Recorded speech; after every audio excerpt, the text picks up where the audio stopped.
Deputy Speaker, the Police Minister threw around some big numbers earlier about the increase in police funding that has been announced.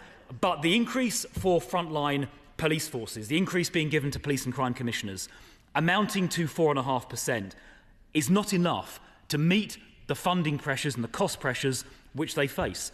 I spoke earlier today to Police and Crime Commissioner Roger Hurst of Essex, who is, as she knows, the finance lead for the Association of Police and Crime Commissioners, and Roger Hurst told me that in his assessment, this funding settlement is about £100 million short of the cost pressures police forces will face, meaning they will have to find cuts. And it's not just Roger. The National Police Chiefs Council, the body that represents Chief Constables, said on the 28th of January, and I quote, "Many forces are planning service reductions with consequences for officer numbers, staff numbers and resilience."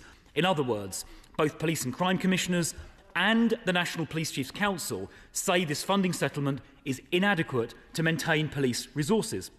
And it's not just them.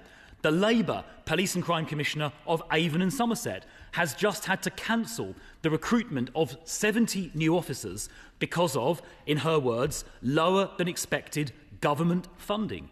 And the Cambridgeshire Police and Crime Commissioner says the settlement falls short of what is required. The Chief Constable of Cleveland says they face a £4 million funding gap under this settlement. The Essex Police and Crime Commissioner says the government settlement is insufficient to cover rising costs, as I said a moment ago.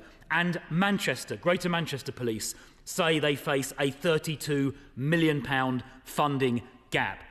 So in summary, Madam Deputy Speaker, this settlement is not enough to enable police forces up and down the country to maintain their level of service. They're going to shrink and their services will be diminished.